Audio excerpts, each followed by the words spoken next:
Yellow labs can produce chocolate labs. You can have all three colors in a litter. My first dog was named Stormy. I have my family because of my first lab. I became a veterinarian because I was so in love with my dog when I was a kid. I fell for that dog like a ton of bricks. It's hard not to love the lab. Big, friendly, full of life. They're called the Labrador, but actually they come from Newfoundland. Yeah, Newfoundland. What we know as the lab today originated in the early 1800s, when fishermen bred a smaller version of Newfie to retrieve fishing nets and sometimes the fish that fell off hooks.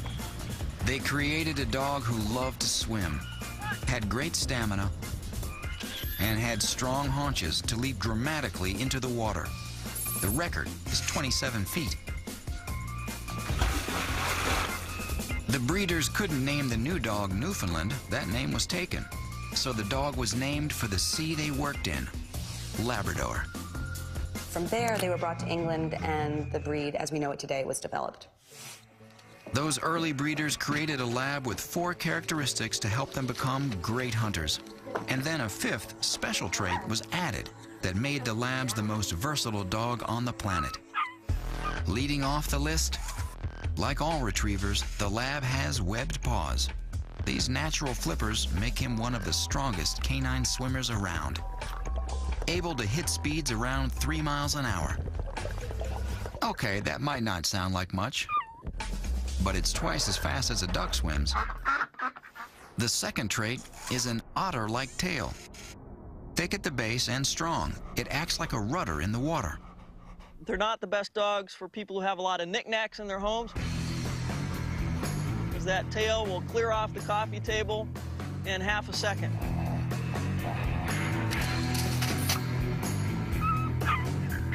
Number 3 is a layered, slightly oily coat that keeps them warm, helps them float, and is also drip dry. Labs come in 3 bold colors. Black is the most common and the most successful in competitions. Yellow's next, and it's the most popular for labs working as police dogs.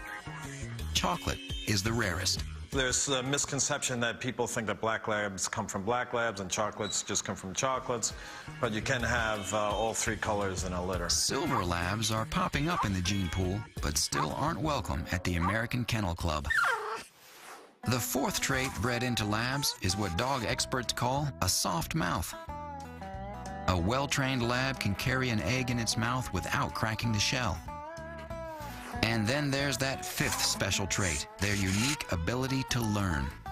They try to work with you, and they actually do perceive that there's something that you want them to do, and they will concentrate on trying to work out from you what that is.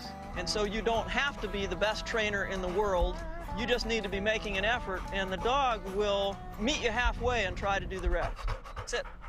Labs can remember up to 300 human phrases. But they're not the smartest dog on the planet. They're actually number 7. Both the Border Collie and the Standard Poodle outrank them. While smart, their intense desire to please makes labs the most trainable dogs of all. From bomb sniffing to search and rescue to guide dogs, no breed is in greater demand. Mark Dawson had a special relationship with his rescue lab, Elvis. When terrorists struck the World Trade Center on 9/11, Mark and Elvis were called into action to search for survivors. Elvis was extremely brave. There were a number of times where he went into areas that I didn't know if I was going to see him when he came back. And I went out with a captain one night, and we got to this void area, and there was a ladder, an extension ladder sticking up. The captain looked at me and said, "So do you want me to carry your dog down, or are you going to carry your dog down?" And I said, "Neither." And I gave Elvis the climb down command, and he climbed down, and the captain just looked at me and said, "I've seen it all." That bond between dogs and humans, the emotional connection they make, is especially strong for lab owners. Ask trainer Amy Dahl about her first lab. I love the dog a great deal, having a hard time talking about him. He was monumental in my life. Before he died, he, you know, clearly was ill and in a certain amount of pain.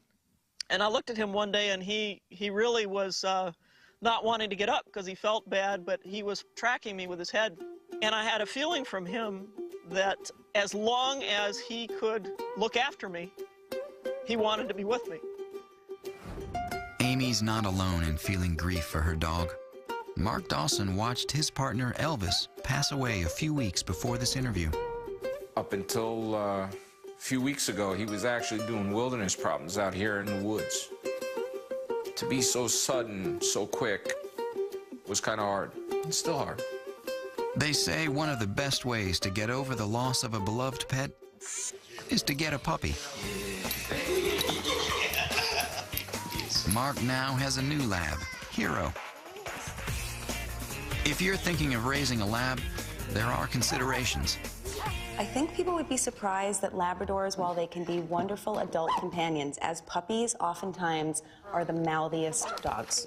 So you have to be prepared, if you're raising a Labrador puppy, to teach them from a very, very young age to have what trainers call bite inhibition.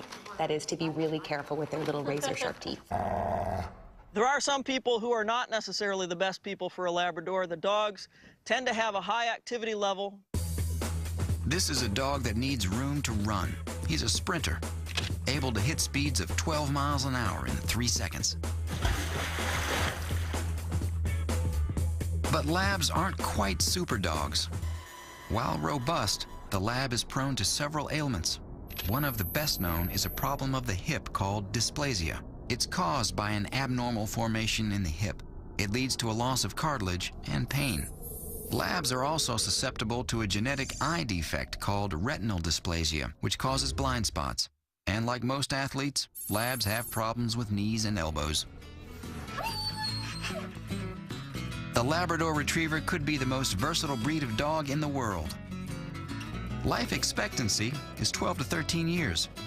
Labs as a breed tend to be pretty healthy dogs, but there are some issues that they're prone to on a genetic basis. Grooming is minimal, but they shed moderately in the spring and fall. They are athletes who adapt well to cold environments.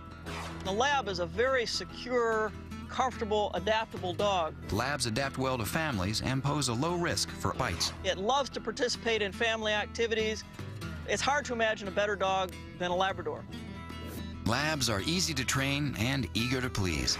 As with any dog, even though Labradors are wonderful companions, it's important to start training them when they're very, very young.